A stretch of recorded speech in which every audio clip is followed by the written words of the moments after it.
दुनिया के ज्यादातर धर्म गुरुओं ने अपने स्त्री पुरुष सन्यासियों को हो सके उतनी दूरी रखने के नियम दिए, पर आप हमेशा दोनों के प्रेम पर ही जोर देते हैं। क्या आप प्रेम का कुछ विधायक उपयोग करना चाहते हैं या उसकी निरर्थकता का हमें अनुभव कराना चाहते हैं?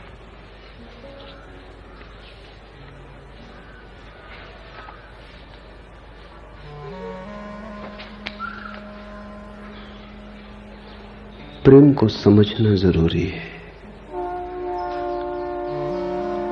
जीवन की ऊर्जा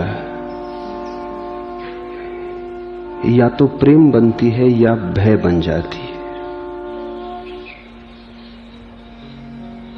दुनिया के धर्म गुरुओं ने आदमी को भय के माध्यम से परमात्मा की तरफ लाने की चेष्टा की, पर भय से भी कहीं कोई आना हुआ है?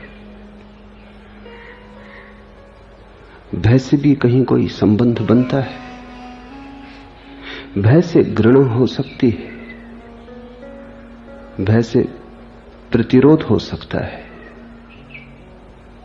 लेकिन भय से मुक्ति नहीं हो सकती। भय तो जहर है, फिर परमात्मा का ही क्यों ना हो। और इसलिए दुनिया में धर्म गुरु तो बहुत हुए, लेकिन धर्म नहीं आ पाया। इसका कारण यही नहीं है कि लोग धार्मिक नहीं होना चाहते।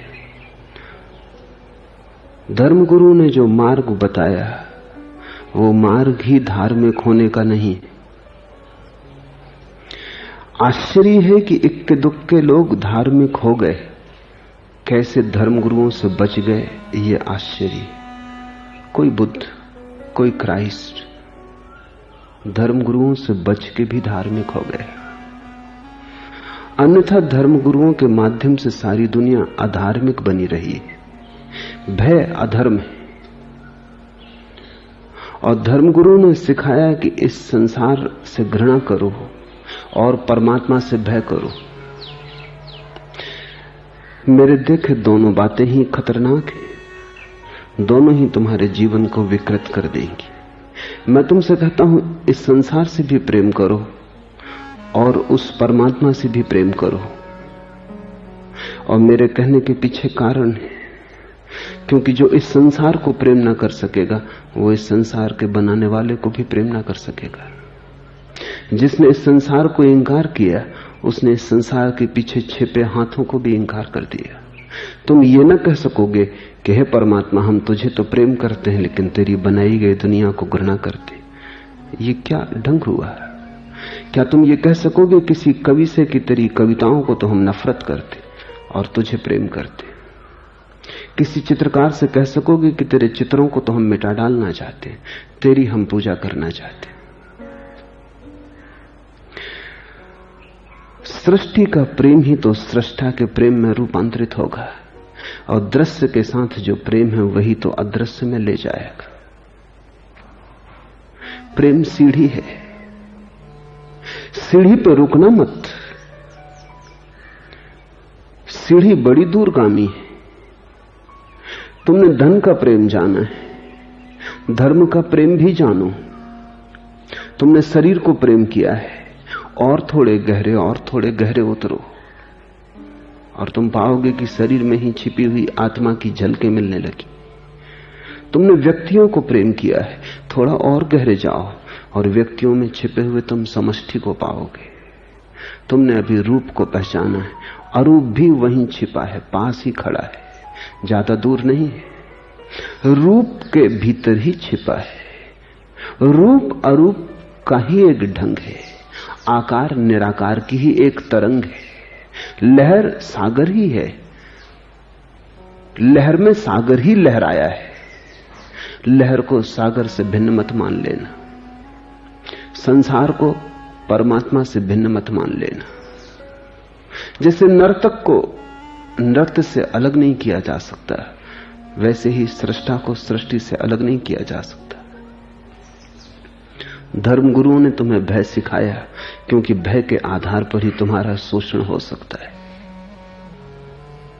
धर्मगुरु ने तुम्हें संसार की घृणा सिखाई, क्योंकि उस घृणा में डालकर ही वे तुम्हें बेचैनी में डाल सकते।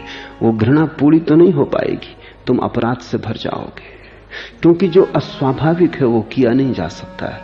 और जब भी तुम अस्वाभाविक को करने की चेष्टा करोगे तभी तुम पाओगे तुम्हारे भीतर अपराध भाव पैदा होता है।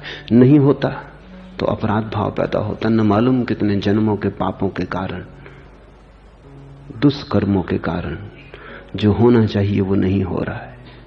मैं तुमसे सहज होने को कहता हूं, मैं तुमसे स्वाभाविक होने को कहता हूं, मैं तुमसे सर्व स्वीकार को कहता हूं। इसलिए प्रेम के विरोध में नहीं हूं मैं। प्रेम को उसकी पूरी गहराई में जानने के पक्ष में, यद्यपि तुम जिसे प्रेम कहते हो वो प्रेम भी नहीं। तुम जिसे प्रेम कहते हो वो कैसे प्रेम होगा? अभी तुम ही नहीं हो, अभी तो प्रेम करने वाला ही मौजूद नहीं है। तुम जो करोगे वो कैसे वास्तविक होगा? तुम ही झूठ हो तो तुम्हारा प्रेम तो झूठ होने ही वाला है। तुम ही घृणा से भरे हो तो तुमसे प्रेम कैसे निकल आएगा? तुम्हारे भीतर हिंसा ही हिंसा है, क्रोध ही क्रोध है, ईर्ष्या है, द्वेष है, तुमसे प्रेम कैसे निकल आएगा? प्रेम को तुमसे ही निकलना है, तुम्हारे भीतर होना चाहिए। इसलिए मैं कहता हूं कि प्रेम जिसे तुम कहते हो वो प्रेम नहीं, लेकिन उस प्रेम के ही सूत्र को पकड़ के अगर तुम धीरे धीरे प्रयोग करोगे तो जो आज पतले महीन धागे की तरह हाथ में, कल वही बड़ी धारा बन जाएगा। एक बड़ी प्राचीन कथा है। एक सम्राट अपने वजीर पर नाराज हो गया, उसने उसे एक मीनार पर बंद करवा दिया। वहां से भागने का कोई उपाय न था, अगर वो कूदे भी तो प्राण निकल जाएं। बड़ी ऊंची मीनार थी। उसकी पत्नी बड़ी चिंतित थी कैसे उसे बचाया जाए। वो एक फकीर के पास गई। फकीर ने कहा कि जिस तरह हम बचे उसी तरह वो भी बच सकता है। पत्नी ने पूछा कि आप भी कभी किसी मीनार पर कैद थे? उसने कहा कि मीनार पर तो नहीं, लेकिन कैद थे, और हम जिस तरह बचे वही रास्ता उसके काम भी आ जाएगा, तो वैसा करो। उस फकीर ने अपने बगीचे में जाके एक छोटा सा कीड़ा उसे पकड़ के दे दिया। कीड़े की मूंछों पर शहद लगा दी और कीड़े की पूंछ में एक पतला महीन रेशम का धागा बांध दिया। पत्नी ने कहा, आप ये क्या कर रहे हैं, इससे क्या होगा? उसने कहा, तुम फिक्र मत करो, ऐसे ही हम बचे। इसे तुम छोड़ दो मीनार पर, ये ऊपर की तरफ बढ़ना शुरू हो जाएगा, क्योंकि वो जो मधु की गंध आ रही है, मूंछों पे लगी मधु की गंध, वो उसकी तलाश में जाएगा और गंध आगे बढ़ती जाएगी। जैसे जैसे कीड़ा आगे बढ़ेगा तलाश उसे करनी ही पड़ेगी और उसके पीछे बंधा हुआ धागा तेरे पति तक पहुंच जाएगा। पर पत्नी ने कहा, इस पतले धागे से क्या होगा? फकीर ने कहा, घबरा मत, पतले धागा जब ऊपर पहुंच जाए तो पतले धागे में थोड़ा मजबूत धागा बांधना, फिर मजबूत धागे में थोड़ी रस्सी बांधना, फिर रस्सी में मोटी रस्सी बांधना। उस मोटी रस्सी से तेरा पति उतर आएगा। उस छोटे से कीड़े ने पति को मुक्ति दिलवा दी। एक बड़ा महीन धागा, लेकिन उस धागे के सहारे और मोटे धागे पकड़ में आते चले गए। तुम्हारा प्रेम अभी बड़ा महीन धागा है, बहुत कचरे कूड़े से भरा है। इसलिए जब धर्मगुरु तुम्हें समझाते हैं कि तुम्हारा प्रेम पाप है, तो तुम्हें भी समझ में आ जाता है, क्योंकि वो कूड़ा करकट तो बहुत है, हीरा तो कहीं दब गया है। इसलिए तो धर्मगुरु प्रभावी हो जाते हैं, क्योंकि तुम्हें भी उनकी बात तर्कयुक्त लगती है कि तुम्हारे प्रेम ने सिवाय आसक्ति के, राग के, दुख के, पीड़ा के और क्या दिया? तुम्हारे प्रेम ने तुम्हारे जीवन को कारागृह के अतिरिक्त और क्या दिया? तुम्हें भी समझ में आ जाती है बात कि ये प्रेम ही बंधन है। लेकिन मैं तुमसे कहता हूं कि जिस कूड़ा करकट को तुम प्रेम समझ रहे हो उसी को धर्मगुरु भी प्रेम कह के निंदा कर रहा है। लेकिन तुम्हारे कूड़ा करकट में एक पतला सा धागा भी पड़ा जिसे शायद तुम भी भूल गए हो। उस धागे को मुक्त कर लेना है, क्योंकि उसी धागे के माध्यम से तुम कारागृह के बाहर जा सकोगे। ध्यान रखना, इस सत्य को बहुत ख्याल में रख लेना कि जो बांधता है उसी से मुक्ति भी हो सकती है। जंजीर बांधती है तो जंजीर से ही मुक्ति होगी। कांटा गड़ जाता है, पीड़ा देता है, तो दूसरे कांटे से उस कांटे को निकाल लेना पड़ता है। जिस रास्ते से तुम मेरे पास तक आए हो उसी रास्ते से वापस अपने घर जाओगे। सिर्फ रुख बदल जाएगा, दिशा बदल जाएगी। आते वक्त मेरी तरफ चेहरा था, जाते वक्त मेरी तरफ पीठ होगी। रास्ता वही होगा, तुम वही होगे। प्रेम के ही माध्यम से तुम संसार तक आए हो, प्रेम के ही माध्यम से परमात्मा तक पहुंचोगे। रुख बदल जाएगा, दिशा बदल जाएगी। सितारों के आगे जहां और भी हैं, इश्क के अभी इम्तिहान और भी हैं। जिसे तुमने प्रेम समझा वो अंत नहीं है। इश्क के अभी इम्तिहान और भी, अभी प्रेम की और भी मंजिलें, और प्रेम के अभी और भी इम्तिहान है, परीक्षाएं। और प्रेम की आखिरी परीक्षा परमात्मा है। ध्यान रखना, जो तुम्हें फैलाए वही तुम्हें परमात्मा तक ले जाएगा। प्रेम फैलाता है, भय सिकुड़ाता है। संसार से डरो मत, परमात्मा से भरो। जितने ज्यादा तुम परमात्मा से भर जाओगे, तुम पाओगे तुम संसार से मुक्त हो गए। संसार तुम्हें पकड़े हुए मालूम पड़ता है, क्योंकि तुम्हारे हाथ में कुछ और नहीं। आदमी के पास कुछ ना हो तो कंकड़ पत्थर भी इकट्ठे कर लेता है। हीरे की खदान न हो तो आदमी पत्थरों को ही इकट्ठे करता चला जाता है। मैं तुमसे कहता हूं हीरे की खदान पास ही है। मैं तुमसे कंकड़ पत्थर छोड़ने को नहीं कहता। मैं तुमसे त्याग की बात ही नहीं करता। जीवन महाभोग है, जीवन उत्सव है। मैं तुमसे यही कहता हूं कि जब विराट तुम्हारे भीतर उतरेगा, क्षुद्र अपने आप बह जाएगा। तुम विराट का भरोसा करो, क्षुद्र का भय नहीं। तुम विराट को निमंत्रण दो, क्षुद्र को हटाओ मत। ध्यान रखो, क्षुद्र से लड़ोगे, क्षुद्र हो जाओगे। क्षुद्र का बहुत चिंतन करोगे, कैसे इसे छोड़ें, कैसे इससे मुक्त हों, उतने ही बंधते चले जाओगे। क्षुद्र का चिंतन भी क्या करना, मनन भी क्या करना। क्षुद्र बांधेगा भी क्या, उसकी सामर्थ्य भी क्या है। कूड़ा करकट को कोई छोड़ने जाता है, त्यागने जाता है। हीरों को खोजने चलो। धर्म गुरुओं ने निषेधात्मक धर्म दिया है, मैं तुम्हें विधेय दे रहा हूं। मैं तुमसे कहता हूं छोड़ना जरूरी नहीं, पाना जरूरी है। और जिसने पा लिया उसने छोड़ा। तेन तकतेन भुंजी था।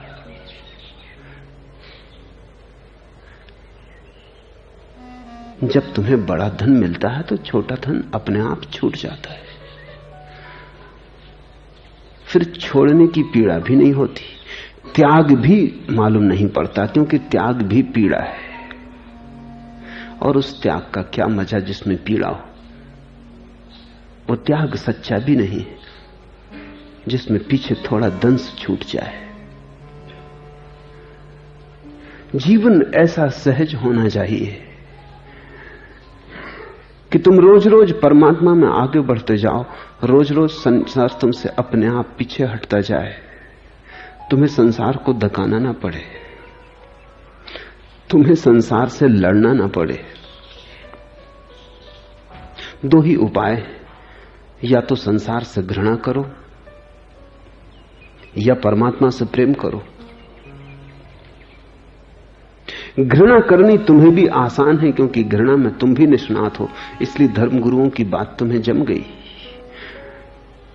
तुमने कहा ये तो ठीक है, घृणा तो हम कर सकते हैं। जब मैं तुमसे प्रेम की बात करता हूं तो तुम घबराते हो कि प्रेम का तुम्हें खुद भी भरोसा नहीं कि तुम कर सकते हो।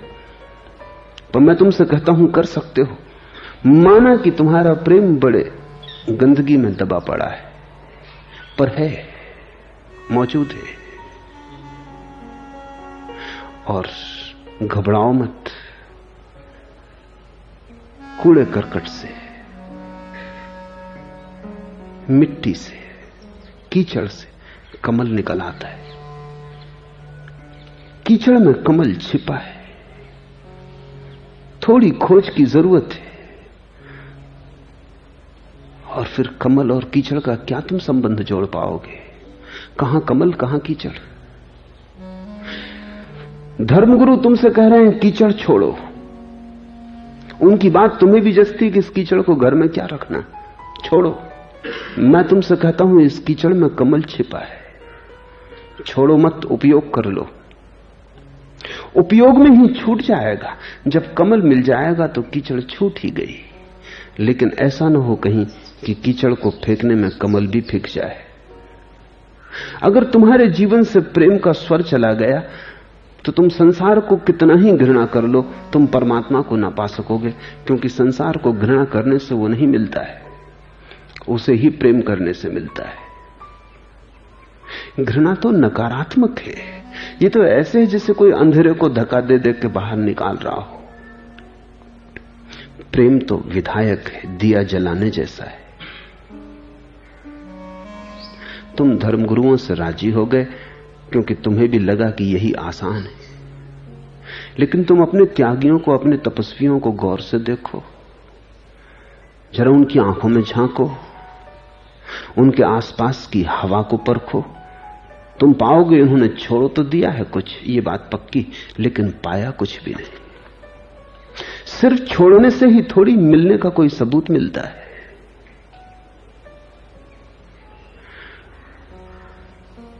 जाओ अपने सन्यासियों के अंतरतम में झांको, वहां तुम्हें सूना घर मिलेगा, तुमसे भी ज्यादा सूना। क्योंकि तुम्हारे घर में कम से कम अंधेरा तो है, तुम्हारे घर में कम से कम कूड़ा करकट कीचड़ तो है, वो भी उन्होंने फेंक दी। कमल तो खिला नहीं, क्योंकि कीचड़ को फेंक के कहीं कोई कमल खिला है। काम ही राम बनता है। संभोग की ही यात्रा विपरीत हो जाती है तो समाधि बन जाती। वो जो नीचे की तरफ जा रहा है वो काम है, वही ऊर्जा जब ऊपर की तरफ जाने लगती तो राम हो जाती। पर राम और काम एक ही ऊर्जा की दो भिन्न दिशाएं हैं। जिसने काम को काट डाला उसने राम की संभावना मिटा दी।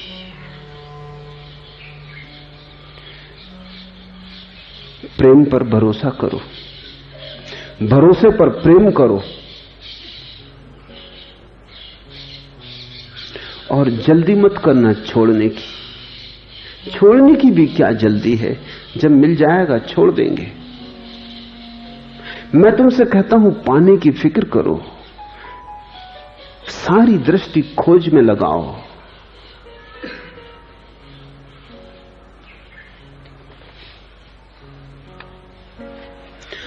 आशिकी से मिलेगा ये जाहिज, बंदगी से खुदा नहीं मिलता।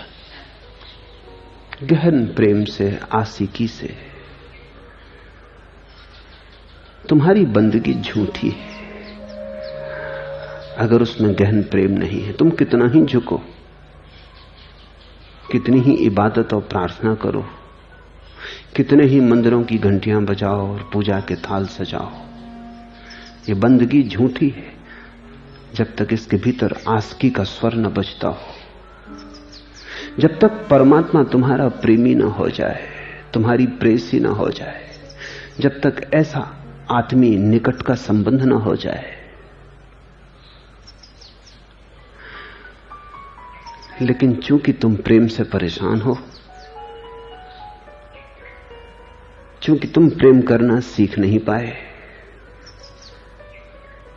चूंकि तुम नाचना नहीं जानते, तुम कहते हो आंगन टेढ़ा है। आंगन की कोई फिक्र करता है जिसको नाचना आता हो? आंगन की वही फिक्र करता है जिसे नाचना ना आया। संसार से भागते वही हैं जो नाच न सके। जिसे नाचना आता है, टेढ़ा आंगन भी पर्याप्त है। असली बात जीवन की कला को सीखने की है। मैं तुम्हें तोड़ना नहीं चाहता, तुम्हें जोड़ना चाहता हूं। अगर तुम ठीक से समझो तो मैं तुम्हें जो दे रहा हूं वही योग है। योग यानी जोड़। प्रेम एकमात्र योग है, क्योंकि वही जोड़ता है, और तो सब चीजें तोड़ देती हैं। परमात्मा से हम दूर हो गए हैं, टूट गए हैं। पास आना है, दूर चले गए हैं, घर से लौटना है। घृणा, विरोध, त्याग, निषेध, इनसे तुम कैसे पहुंच पाओगे? और इनसे तुम अगर पहुंच भी गए तो तुम इनसे ही भरे रहोगे, तुम परमात्मा को भी पहचान ना पाओगे। अगर तुम आज जैसे हो ऐसे ही परमात्मा के सामने पहुंच जाओ, तुम पहचान ना पाओगे। पहचानोगे तो तुम ही। तुमने जो भी जाना है उसमें कहीं भी तो परमात्मा की झलक तुम्हें मिली नहीं, परमात्मा का कोई परिचय नहीं। इसलिए मैं तुमसे कहता हूं, प्रेम परमात्मा से पहला परिचय। तुम जिसके भी प्रेम में पड़ जाओगे, उसी में तुम्हें परमात्मा की थोड़ी सी झलक मिलनी शुरू हो जाएगी। जहां तुम्हें प्रेम किसी के प्रति हुआ, वहीं तुम्हें रूपांतरण दिखाई पड़ेगा। अब जिस व्यक्ति के प्रति तुम्हारा प्रेम हो गया है, वो साधारण नहीं रह गया, असाधारण हो गया। तुम्हारा प्रेम उसके भीतर कहीं न कहीं परमात्मा को खोजने लगेगा। प्रेम परमात्मा को खोज ही लेता है, क्योंकि बिना परमात्मा के प्रेम हो ही नहीं सकता। तुम्हें उस व्यक्ति की बुराइयां दिखाई पड़नी बंद हो जाती हैं जिसको तुम प्रेम करते हो, और जिसको तुम घृणा करते हो उसकी सिर्फ बुराइयां दिखाई पड़ती। जिसको तुम घृणा करते हो उसमें शैतान दिखाई पड़ने ही लगेगा, और जिसको तुम प्रेम करते हो उसमें परमात्मा दिखाई पड़ने ही लगेगा। उसकी भलाई ही भलाई दिखती है। वो बुरा भी करे तो भी भला मालूम होता है, उसमें सुगंध ही सुगंध मालूम पड़ती है। मंदिर बनना शुरू हो गया, यही तो पहचान होगी, यहीं से परिचय बनेगा। ये परिचय अगर पास में रहा तो किसी दिन तुम परमात्मा के सामने खड़े होगे तो पहचान पाओगे। अगर ये परिचय तुम्हारे पास नहीं है, जैसा कि तुम्हारे तथाकथित त्यागियों के पास नहीं है, इनके सामने भी परमात्मा खड़ा रहे तो इन्हें शैतान ही दिखाई पड़ेगा। राबिया एक सूफी फकीर औरत हुई। कुरान में एक वचन है कि शैतान को घृणा करो, उसने काट दिया। अब कुरान में कोई संशोधन करना बड़ा खतरनाक मामला है, और कोई दूसरा बर्दाश्त भी कर ले, मुसलमान बर्दाश्त भी नहीं कर सकते। अगर कोई वेद में सुधार कर दे तो हिंदू बहुत फिक्र न करेंगे। अगर कोई गीता में भी 2-4 पंक्तियां इधर उधर कर दे तो कहेंगे उसकी मौज है, क्या करना। लेकिन मुसलमान बर्दाश्त न करेंगे। एक दूसरा फकीर राबिया के घर मेहमान था। उसने सुबह ही कुरान उठा के पढ़ी, देखा कि लकीरें कटी हुई कुरान में और तरतीब सुधार। वो घबरा गया। उसने कहा, ये किसने पाप किया? ये तो आखिरी वचन है परमात्मा का, इसके आगे अब कोई सुधार नहीं हो सकता। जो कहना था वो कह दिया गया है, जो नहीं कहना था वो नहीं कहा गया। आखिरी, मोहम्मद के बाद अब कोई पैगंबर होने को नहीं है। ये किसने नासमझी किए? वो बड़ा क्रोधित हो गया। राबिया ने कहा, नाराज मत हो, किसी और ने नहीं की, मैंने ही किए। वो तो विश्वास भी ना कर सका। उसने कहा कि तू जैसी भक्त और तूने ये किया? उसने कहा, मैं क्या करूं, मेरी मजबूरी है। जब से परमात्मा से प्रेम लगा, जब से आशिकी बनी, तब से अब कोई शैतान दिखाई नहीं पड़ता। अब तो शैतान भी मेरे सामने खड़ा हो तो मुझे परमात्मा ही दिखाई पड़ेगा। इसलिए शैतान को घृणा करो। अब इस वाक्य का क्या अर्थ रहा? इसको मैंने काट दिया, मेरे काम का नहीं है। जब तक शैतान दिखाई पड़ता था तब तक काम का हो भी सकता था, अब किस काम का है? प्रेम की पहचान बढ़ती जाए तो धीरे धीरे तुम पाओगे कि इसी संसार में रंग ढंग बदलने लगे जीवन के। पक्षी वही है, लेकिन गीत के अर्थ बदल गए। अब पक्षियों की गुनगुनाहट नहीं, वेदों का उच्चार है। फूल अब भी वही है, लेकिन रंग बदल गए। अब सिर्फ फूल नहीं है, अब परमात्मा की खबर है। झरने अब भी बहेंगे और कल कल नाद करेंगे, लेकिन अब ये परमात्मा के पैरों के बसते हुए पायल। सब बदल गया। प्रेम जिसने किया उसने संसार को रूपांतरित कर लिया। तुम्हारी दृष्टि में तुम्हारा संसार है। और ध्यान रखना, अगर प्रेम पर कहीं भूल चूक हो गई, और प्रेम पहला कदम परमात्मा की तरफ, अगर वहीं भूल चूक हो गई तो तुम कितना ही चलो पहुंच ना पाओगे। सिर्फ एक कदम उठा था गलत राहे शौक में। प्रेम के रास्ते पर सिर्फ एक गलत कदम उठा, मंजिल तमाम उम्र मुझे ढूंढती रही। फिर मेरा ढूंढना तो ठीक ही है, फिर मंजिल भी मुझे ढूंढती रही तमाम उम्र, तो भी मुझे पा ना सकी।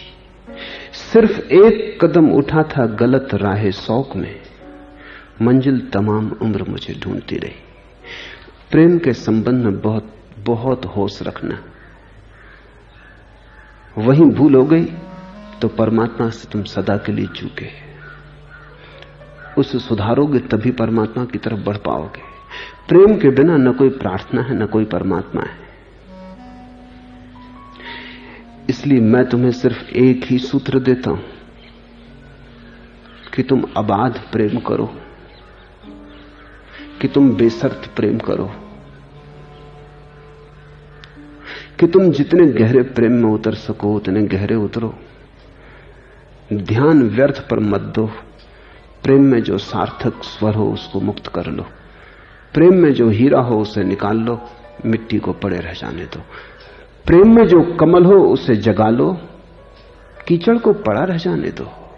और जिस दिन कमल जग आएगा कीचड़ से, तुम कीचड़ के प्रति भी धन्यवाद अनुभव करोगे, क्योंकि उसके बिना कमल ना हो सकता। और जिस दिन तुम कीचड़ को भी धन्यवाद दे सको, उसी दिन मैं तुम्हें कहूंगा तुम धार्मिक हो। जिस दिन संसार के प्रति भी तुम सिर झुका सको अनुग्रह के भाव से, क्योंकि इस संसार में अगर न घूमे होते, न भटके होते, तो परमात्मा से मिलने का कोई उपाय न था। ये भटकाव भी उसी की यात्रा का पड़ाव है।